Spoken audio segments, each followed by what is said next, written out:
साहिब बंदगी सतनाम।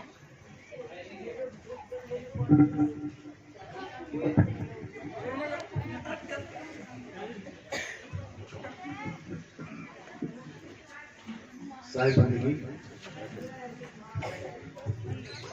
तो सबसे पहले परमात्मा के नाम पे जयकारा लगाएंगे। बोलिए परमपिता परमात्मा की जय हो। सदगुरुवंती छोड़ कबीर साहिब की जय हो।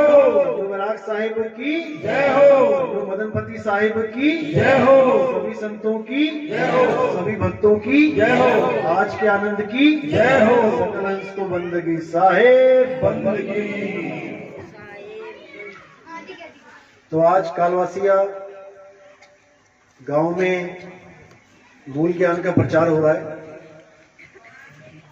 बहुत बड़े भाग होते हैं उन जीवों के जो मूल ज्ञान को सुनते हैं और उससे भी ज्यादा बड़े भाग होते हैं उन जीवों के जो मूल ज्ञान को समझते हैं। क्योंकि सुनते तो बहुत है, कम से कम 200, 250, 300 बंदे हैं, सब सुन रहे हैं, लेकिन ये जो सत्संग होगा ये सबकी समझ में नहीं आता, क्योंकि ये समझने वाली चीजें हैं, ये केवल सुनने वाली नहीं है। सुनता तो पूरा देश है, लेकिन समझ बहुत कम लोग पाते हैं। तो ये पवित्र ज्ञान और मूल ज्ञान में क्या फर्क है, आप इसको जब समझ जाएंगे तब आपको ये सत्संग समझ में आने लग जाएगा। पवित्र होता है जितने भी धर्मों में, जितने भी धर्म में, कि कोई भी धर्म हो, उसमें जो कहानियां हैं, किस्से हैं, जो उसमें राजाओं महाराजाओं के बारे में बताया गया, वो राजा ऐसे था वैसे था, ये सारा पवित्र ज्ञान कहलाता है। देवी देवताओं की जो कहानियां हैं वेदों पुराणों में, ये सब पवित्र ज्ञान कहलाता है। जितने भी कोई भी ग्रंथ है उसमें जितने भी 52 अक्षरों की महिमा है वो सब पवित्र ज्ञान कहलाता है। और मूल ज्ञान क्या होता है? मूल ज्ञान होता है आत्मज्ञान। मूल ज्ञान में 52 अक्षरों का खेल नहीं होता है, 52 से न्यारा होता है वो मूल ज्ञान, और उसमें केवल आत्मा का जिक्र होता है। जैसे गुरु ग्रंथ साहब कहता है कि आत्म देव पूजिए गुर के पाए सुहाए, कि अगर भाई तुम सच में परमात्मा को पाना चाहते हो तो तुम्हें पहले आत्मा की खोज करनी पड़ेगी। आत्म देव पूजिए, क्योंकि इस दुनिया में एक ही देव है जो पूजा के लायक है, और वो है आत्मदेव। आत्मदेव के अलावा किसी भी देव की पूजा नहीं करनी है। कारण क्या है, क्यों नहीं करनी है? क्योंकि केवल एक आत्मा ही ऐसी चीज है जिसका कभी नाश नहीं होता। आत्मा को छोड़ के कुछ भी है उसका एक दिन नाश हो जाएगा, और जिसका नाश हो जाए वो पूजा के योग्य नहीं होता। इसीलिए कबीर साहब ने कहा कि आत्म ज्ञान बिना नर भटके, कभी मथुरा कभी काशी, और जल में मीन प्यासी, मोहे देखत आवे हासी। कि हम भगवान को, परमात्मा को पाने के लिए कहां भाग रहे हैं? हम मंदिरों में भाग रहे हैं, हम मस्जिदों में भाग रहे हैं, हम गुरुद्वारों में भाग रहे हैं, हम चर्चों में भाग रहे हैं, लेकिन क्या वो वहां पे रहता है? क्या हम मंदिर में जाके भगवान को पा सकते हैं? वहां तो भगवान की फोटो लगी है, केवल कोई मूर्ति लगी है वहां पे। तो भगवान को पाना का मतलब ये तो नहीं कि मूर्ति को देखना। जैसे आपके पिताजी हैं, वो चले गए अमेरिका और आपके घर पे लगी है उनकी फोटो। अब कोई आता है आपके घर पे कि आपके पिताजी से मिलना है, तो आप क्या उनकी फोटो दिखा देते हो कि लो बात कर लो पिताजी से? फोटो अलग चीज है और पिताजी का होना ना होना अलग चीज है। पिताजी अमेरिका में हैं और आप घर की फोटो को दिखा रहे हो, तो साहिब कह रहे वस्तु कहीं और ढूंढे कहीं, कैसे लागे हाथ, गुप्त वस्तु तब मिले भेदी लीजिए साथ। भगवान परमात्मा कहीं और बैठा है और तुम ढूंढ कहीं और रहे हो। इसीलिए सारी सारी उम्रें बीत जाती हैं, दाढ़ी सफेद हो जाती है, बाल सफेद हो जाते हैं, दांत झड़ जाते हैं, आंखें कमजोर हो जाती हैं, आदमी बूढ़ा हो जाता है, मरने की कगार पे आ जाता है, लेकिन फिर भी उसे परमात्मा नहीं मिलता। क्यों नहीं मिलता? क्या उसने ढूंढा नहीं? क्या उसने भगवान को प्रेम नहीं किया? क्या उसने कोई नाम नहीं जपा आज तक? बहुत कुछ किया, पैदल तीर्थों की यात्राएं करी, 100-100, 150-150, 200 किलोमीटर पैदल चला जवानी में। अब बुढ़ापे में नहीं चला जाता, फिर भी कुछ ना कुछ कर रहा है कि भगवान मरने से पहले मिल जाए। क्यों नहीं मिल पा रहा है? क्योंकि कोशिश तो करी, मेहनत तो पूरी करी, लेकिन तरीका गलत था। आप दूध में से घी निकालो, एक बच्चे को भी पकड़ा दो दूध कि इसमें से घी निकाल, जो अनाड़ी है, जिसको कुछ नहीं पता कि घी कैसे निकालते हैं, और एक दूध उसको पकड़ा दो जो जानती है कि दूध में से घी कैसे निकलेगा। जो जानती है वो 2-3-4 दिनों में घी निकाल के साइड में रख देगी, और जो बच्चा नहीं जानता है सारी उम्र उस दूध को लेके बैठा रहेगा। वो जानता ही नहीं, करे तो करे क्या? क्योंकि उसे कोई गुरु नहीं मिला। उसे कोई गुरु नहीं मिला जो दूध में से दही और दही में से मक्खन और मक्खन में से घी निकालना सिखा दे। इसीलिए वो सारी उम्र बैठा रहा और उसे कुछ नहीं मिला। तो साहिब कहते हैं, अगर तुम सच में परमात्मा को पाना चाहते हो तो तुम उस जगह ढूंढो उसे जहां पे उसका जहां वो विराजमान है, जहां पे उसका वास है। कहां रहता है परमात्मा? हमें पहले ये ढूंढना पड़ेगा। तो कहां रहता है परमात्मा? केवल एक जगह रहता है वो, और जिस जगह वो रहता है वो जगह है अविनाशी। उस जगह को कोई तोड़ नहीं सकता। अगर वो मंदिर में रहता होता तो कोई मंदिर को हिला नहीं सकता था, कोई मस्जिद को तोड़ नहीं सकता था, कोई गुरुद्वारों की ईंट नहीं हिला सकता था। जैसे आप गांव के प्रधान हो तो उस प्रधान के घर को कौन हिलाएगा? कौन उससे पंगा लेगा? आप प्रधानमंत्री हो तो उसके घर पे कौन पत्थर फेंकेगा? तो परमात्मा कहां रहता है? उस जगह जहां पे जिस जगह का कभी नाश नहीं होता है। और वो जगह कौन सी है? वो है तुम्हारी आत्मा। तुम्हारी आत्मा ही वो जगह है जिसमें परमात्मा रहता है। यानी दूध ही वो जगह है जहां पे घी रहता है। अब दूध घी को ढूंढने के लिए गली गली भटकने लग जाए तो फिर क्या बनेगा उसका? दूध में ही घी है और घी को ढूंढने के लिए गली गली भटक रहा है दूध, कुछ नहीं बनने वाला। तो साहिब कह रहे हैं, आत्म में परमात्म दर्शे। अगर तुम्हें परमात्मा चाहिए तो तुम्हें पहले आत्म ज्ञानी गुरु चाहिए जो तुम्हें तुम्हारी आत्मा का ज्ञान करवा दे। मंत्र देने वाले गुरु नहीं चाहिए कि मैं जी गुरु मंत्र ले आया तुम भी ले लो। साहिब कहते तंत्र मंत्र सब झूठ है, इनमें ना उलझे कोई, और सार शब्द जाने बिना कागा हंस ना हो। ये जितने मंत्र देते हैं, किसी ने ओम मंत्र दे दिया, किसी ने सोहंग मंत्र दे दिया, किसी ने सतपुरुष अकाल मूर्त शब्द स्वरूपी राम दे दिया, किसी ने ज्योत निरंजन ओंकार आरंकार सोहंग सतनाम दे दिया, किसी ने फलाना नाम दे दिया, किसी ने ढिमकाना दे दिया। इन्हीं नामों में उलझ पुलझ के मर जाता है ये जीव, लेकिन उसे परमात्मा नहीं मिलता। क्यों नहीं मिलता? क्योंकि वो समझ ही नहीं पाया कि मैं लेके क्या आ गया गुरु से। लेने में कुछ और गया था और ले कुछ और लाया। कैसे? जैसे आप बाजार से आलू लेने जाओ, अब आलू वाला आपको आलू तो ना तोले और आपके कान में बोल दे कि बेटा घर जाके आलू आलू जपना। 10 साल जपते रहना, सब्जी बनने वाली नहीं है। क्योंकि तुम वस्तु की जगह वस्तु का नाम ले आए, यानी 52 अक्षर ले आए। 52 अक्षर क्या? ये का खा गा घा पा फा बा रा मा, ये अक्षर उठा के ले आए तुम। अगर ये काखा गागा ABCD ना होती तो कौन सा नाम जपते भाई? बच्चों को पढ़ाया जाता ना बचपन में इस क्लास में, का खा गा घा, ये पूरा कैलेंडर काखा गा वाला पूरा कैलेंडर फाड़ दो, खत्म करो इसको। अगर ये ना होता, क्योंकि एक समय ऐसा था जब ये आदमी पढ़ना लिखना भी नहीं जानता था, ये बोलना भी नहीं, जानवरों की तरह रहता था आदमी। जानवरों का शिकार करता था, फल फूल पौधे खाता था। धीरे धीरे दिमाग विकसित हुआ, धीरे धीरे इसने आग की खोज करी, अक्षरों की खोज करी, धीरे धीरे 52 अक्षरों को खोज के ग्रंथ बना डाले। उसके बाद उन्हीं 52 अक्षरों में से भगवानों के नाम रख लिए, जैसे राम। अब राम अक्षर कहां से आया?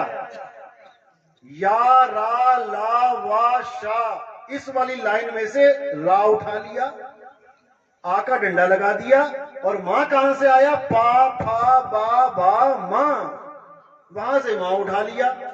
यानी 52 अक्षरों में से ही 2 अक्षर उठा लिए, रा और मां। अब लगा जपने राम राम राम राम राम राम राम। अब वाणी क्या कह रही है? राम राम करता जग फिरे, राम न पाया जाए। क्यों? क्योंकि वो राम को जप रहा है, राम को जान नहीं रहा। जैसे ये पानी है, अगर इंसान ना होता इस दुनिया में तो इसको पानी कहने वाला कोई ना होता। आज केवल इंसान के सिवा इसका नाम पानी किसी जानवर ने नहीं रखा। गाय भैंस पानी पीने जाती है, कभी सोचा है वो कहती हो कि मुझे पानी दो? वो जानती है कि इसका नाम पानी है? क्या कुत्ता बिल्ली जानता है इसका नाम पानी रख दिया तुमने?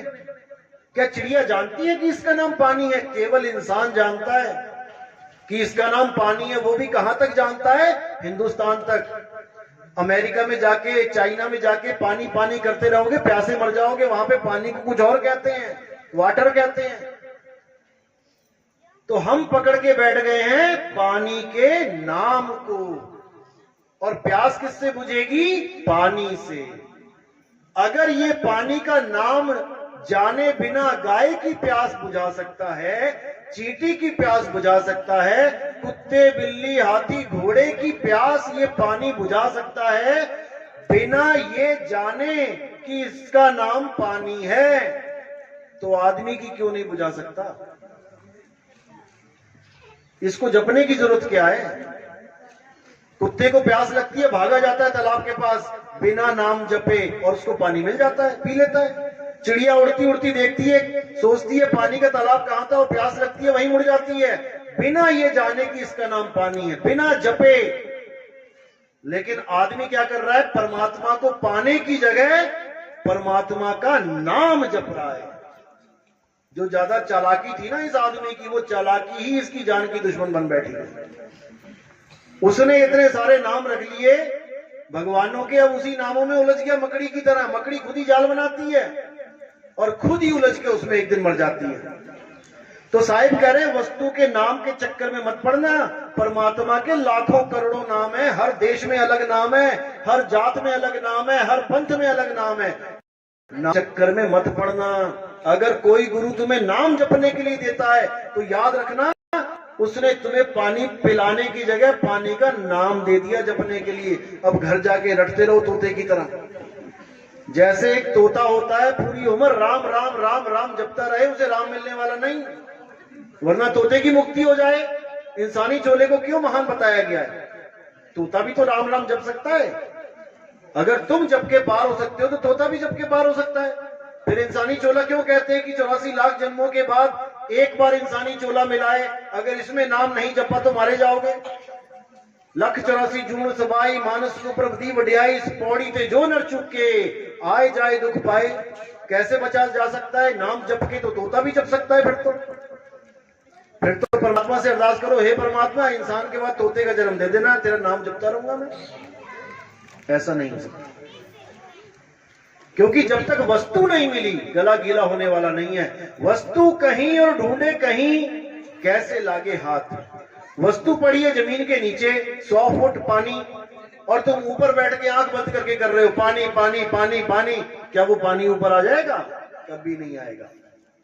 उस पानी को पाने का तरीका होता है, गुरु तरीका बताता है। तुम गड्ढा खोदना शुरू करो और 100 फुट के बाद देखो तुम्हें नीचे से जो चीज मिलने वाली है उसको पानी कहते हैं। एक बार भी नाम नहीं जपना पड़ेगा आपको।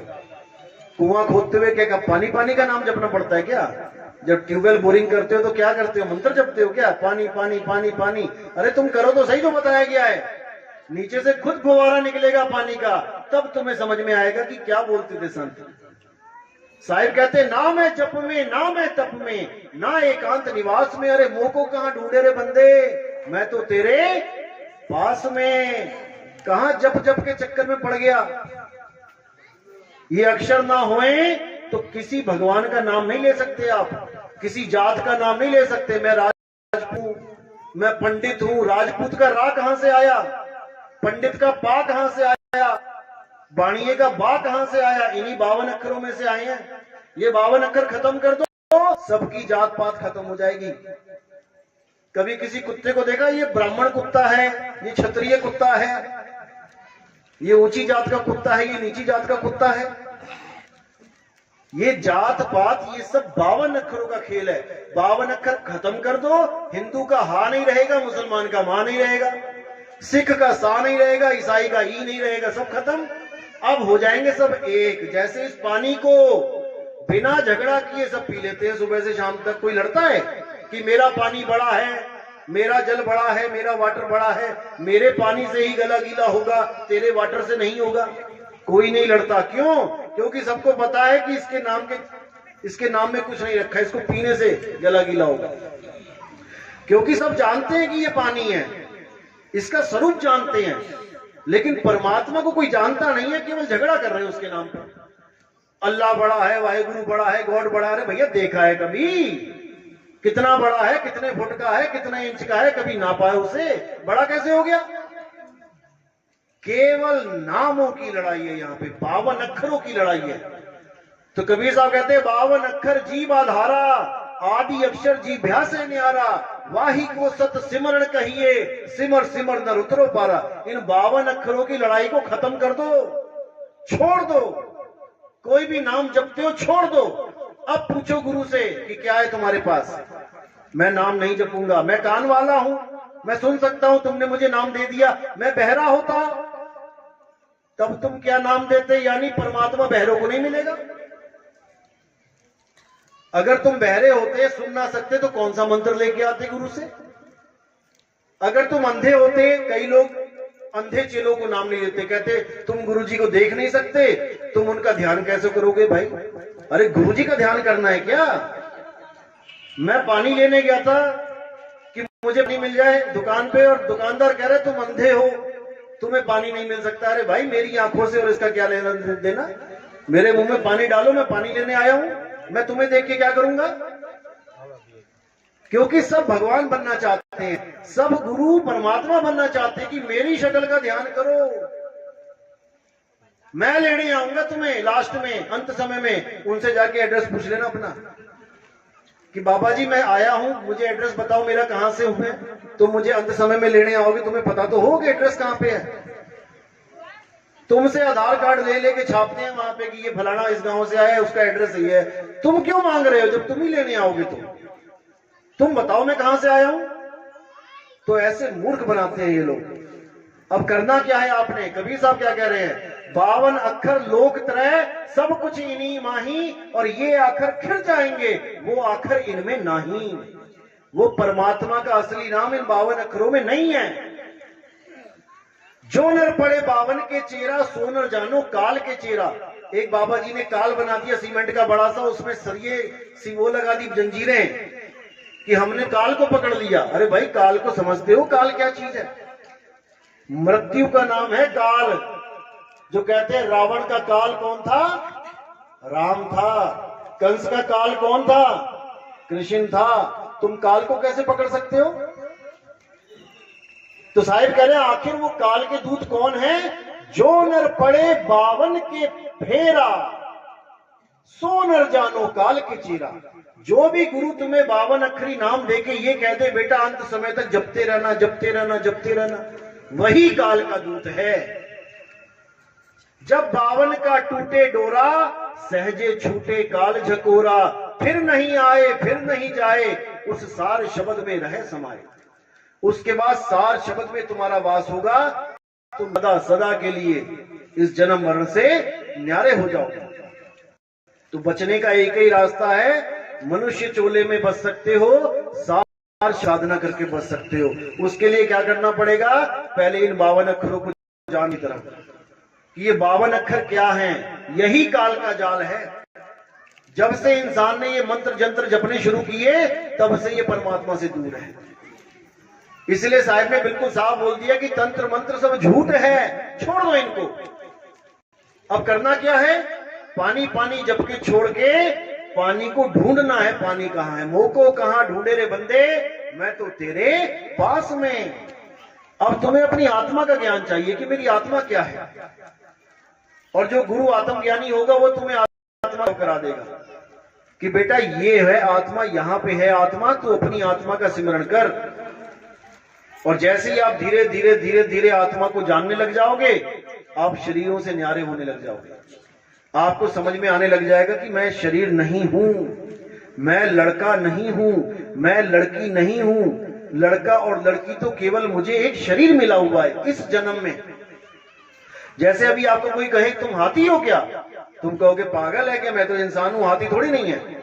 लेकिन जब तुम हाथी थे, 184 में थे, तब तुम अपने आप को हाथी भी समझ रहे थे। जब तुम कुत्ता बन के आए, बिल्ली बन के आए, तुम अपने आप को बिल्ली समझते रहे, तभी तो चूहे खाए तुमने, 900 चूहे। बिल्ली बन के चूहे ही खाओगे, और खाए सबने। ऐसा कोई नहीं कह सकता कि मैंने नहीं खाए। जैसे आज तुम रोटी खाते हो, इंसान को रोटी दी गई है खाने के लिए, बिल्ली को क्या दी गई है? वो क्या रोटियां बनाएगी? चूहे ही खाएगी। तो हमने तुमने चूहे ही खाए बिल्ली बन के। लेकिन उस वक्त मैं ये समझ रहा था, उस वक्त आप समझ रहे थे कि मैं एक बिल्ली हूं। आज आप अपने आप को बिल्ली नहीं कहोगे। क्यों? क्योंकि आपने चोला बदल लिया। बिल्ली का चोला साइड कर दिया, अब आपको मिल गया इंसान का चोला। अब आप समझ रहे हो मैं लड़का हूं, मैं लड़की हूं। ये भी तुम्हारी गलतफहमी है। तुम लड़का और लड़की कितने समय के लिए हो? जितने समय के लिए चूहा बिल्ली हाथी घोड़े थे। जैसे ये चोला निकल गया हाथ से, तुम्हें इस शरीर से बाहर निकाल दिया जाएगा। कहां से निकलोगे इस शरीर से बाहर? इस पंडाल में से निकलने का रास्ता पता है ना सबको? अभी सत्संग खत्म हो तो किधर जाओगे? इधर जाओगे? इधर तो कोई नहीं जाएगा, इधर दीवार है। कहां से आए थे? उधर से आए थे, उधर ही जाएंगे सारे। तो इस शरीर में कहां से आए थे और कहां से जाओगे? कभी विचार किया? इस शरीर को जब छोड़ के जाओगे, आपने देखा कई लोग मर जाते हैं तो कहां जाते हैं? वो कहां से निकलते हैं? वाणी क्या कह रही है? 9 द्वार से जीव जब जाता, 184 में भरमाता। 9 दरवाजे कौन से? 2 कान के छेद, 1 2 3 4 5 6 7 और लैट्रिन बाथरूम 2 9। यही 9 दरवाजे हैं।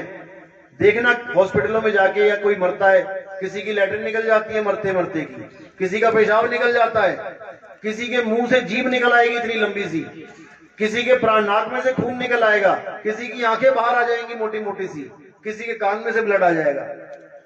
ये 9 दरवाजों में से निकाला जाएगा तुम्हें, और किसी को नहीं बख्शा जाएगा। चाहे वो हिंदू है, मुसलमान है, सिख है, ईसाई है, कोई फर्क नहीं पड़ता। अब तुम आए किस दरवाजे से थे? इस शरीर में घुसे कहां से हो तुम? क्योंकि तुम आत्मदेव हो, तुम कोई शरीर नहीं हो। शरीर तो तुम छोड़ जाओगे ऐसे ही।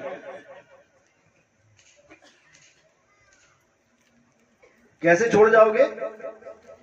जैसे एक आदमी था, किसी के घर गया, उसको कुछ पैसे उधार दिए हुए थे। उसके घर गया तो उसका लड़का दरवाजे में बैठा हुआ था। उसको पूछा पापा कहाँ हैं? उसने कहा पापा सो रहे हैं अंदर, लेटे हुए हैं। उसने देखा अंदर चारपाई पे लेटे हुए थे। तो वो कहता चलो सोने दो, मैं कल आऊंगा। वापस चला गया। अब कल आया, अगले दिन आया। अब लड़के से पूछा पापा कहाँ है भाई?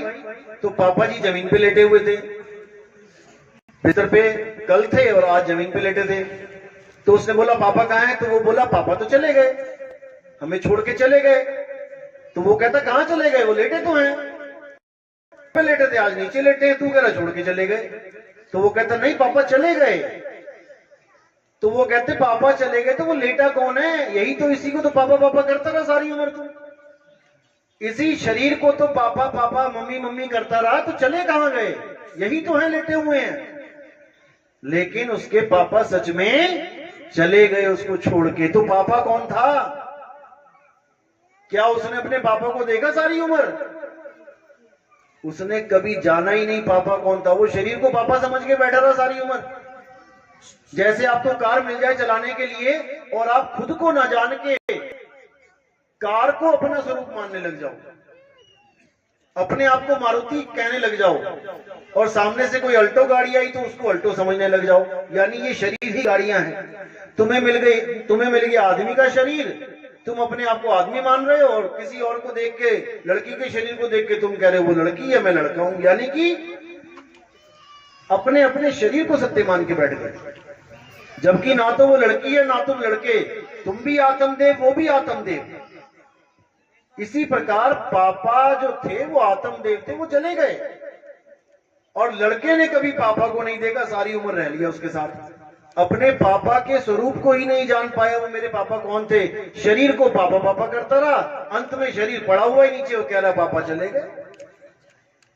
बस यही समझना है, हम और तुम आत्मदेव हैं, हम शरीर नहीं है। शरीर तो केले के छिलके की तरह यहां पड़ा रह जाएगा। जैसे हम केले का छिलका उखाड़ते हैं और उसको ऐसे फेंक देते हैं डस्टबिन में, तो ऐसे ये शरीर तुम्हारा यहां पड़ा रह जाएगा। अब जो निकल के गया वो कौन है, उसको जानना पड़ेगा। वही हमारा स्वरूप है। माँ बेटे का स्वरूप नहीं पता, बेटे को बाप का स्वरूप नहीं पता, बाप को लड़की का स्वरूप नहीं पता, बस अपने अपने शरीरों को देख के सोच रहा है ये मेरा पापा है, ये मेरी मम्मी है, ये मेरा भाई है, ये मेरा चाचा है, जबकि कुछ भी नहीं है। ये केवल मटके हैं पानी, जैसे मिट्टी के मटके होते हैं ना, किसी ने मिट्टी से सुराही बना दी, किसी ने मटका बना दिया, किसी ने कुछ बना दिया, मिट्टी के भांडे हैं। मिट्टी को देख देख के पहचान रहे हैं, ये फलाने की मिट्टी है, फलाने की मिट्टी है, फलाने की, इसका ये नाम है, इसका ये नाम है। शरीरों में उलझे पड़े हैं। अब शरीरों से ऊपर उठना पड़ेगा। शरीरों से ऊपर उठने के लिए क्या करना पड़ेगा, आत्मा को जानना पड़ेगा। तो कबीर साहब ने और बाकी संतों ने आत्मा को ऊपर रखा है हमेशा। देही ज्ञान सब जगत बखाने, विदेही ज्ञान कोई बिरला जाने, ध्यान विदे और नाम विदेहा, 2 लख पावे मिटे संदेहा। देही ज्ञान तो सारी दुनिया भाग रही है, पूजा करवा रही है शरीरों की, लेकिन शरीर तो मिथ्या है, शरीर तो नाशवान है। आज दोनों हाथ सही चल रहे हैं, कल को एक हाथ कट गया, क्या करोगे? तुम्हारा कट गया, जिसकी भी पूजा कर रहे हो उसका कट गया, फिर क्या करोगे? तो पूजा किसकी करनी है? आत्मदेव पूजिए, गुरु के पाए सुहा। आत्मा की पूजा करनी है, आत्मा को जानना पड़ेगा। कोई बात नहीं, आत्मा को जाने बिना किसी को परमात्मा मिलने वाला नहीं है। तो इसीलिए साहिब बार बार समझाते हैं कि आत्म ज्ञान बिना नर भटके, कभी मथुरा कभी काशी, और जल में मीन प्यासी, मुझे देखते आवे हांसी। जब तक आत्म ज्ञान नहीं होगा, जब तक आपको वो रास्ता मिलने वाला नहीं है जिसके लिए आपको इंसान चोला मिला है। इंसान चोला 84 के बाद एक बार मिलता है। अगर उसमें आपने नहीं चेता, अगर आपने विचार नहीं किया कि क्या कहाँ जाऊंगा इस शरीर को छोड़ के, तो आपको इन्हीं 9 दरवाजों में से निकाल दिया जाएगा। इन्हीं 9 दरवाजों से निकलने पे 184 जून में चला जाता है इंसान। अब इससे बचना कैसे है? तो कहना चाहो काल जाल से चीनो शब्द हमारा, और कहें कबीर अमर कर राखूं जो निज होए हमारा। अगर काल जाल से बचना है तो हमारे शब्द को चीन लो, यानी परमात्मा के नाम को चीन लो। परमात्मा का नाम ये नहीं है कि तुम उसको बोल बोल के रट रट के जपो। परमात्मा का नाम है जिसको कोई जप नहीं सकता, उसमें सुरत लगानी है केवल। अपनी सुरत को, जैसे चांद को चकोर निहारता है, पूरी रात चकोर पक्षी क्या करता है, चांद को देखता रहता है, देखता रहता है, देखता रहता है, इतना ज्यादा देखता है कि वो पलक भी नहीं झपकता। बस ऐसे ही हमारी जो सूरत है उसको शब्द में ऐसे रमा देना है हमें। शब्द यानी कि परमात्मा, ना कि कोई मंत्र। तो साहिब क्या कह रहे हैं कि जब तक तुम्हें शब्द का भेद नहीं मिला, जब तक तुम मंत्र ही जपते रहोगे, और मंत्र जपते रहोगे, कोई नाम जपते रहोगे, तब तक तुम्हारी मुक्ति होने वाली नहीं है। इसलिए साहिब बार बार चेता रहे हैं कि 52 को समझ जाओ। 52 के जंजाल में फंस गया ये संसार, और सिमरन 52 का करे कैसे लागे पार। इसको देखो, किसी को पूछो तुम भगवान की भक्ति करते हो? हाँ मैं नाम जपता हूँ। क्या नाम जपते हो? मैं राम जपता हूँ, मैं कृष्ण जपता हूँ, मैं अल्लाह जपता हूँ, मैं वाहेगुरु जपता हूँ, मैं कबीर कबीर जपता हूँ। ये सारे नाम 52 अक्षर कहलाते हैं। इन्हीं 52 से परे हो जाना है। 52 से परे होगे तब जाके वस्तु का ज्ञान होगा। वस्तु क्या है? आत्म देवी वस्तु है। गीता में बिल्कुल स्पष्ट बोला गया, हे अर्जुन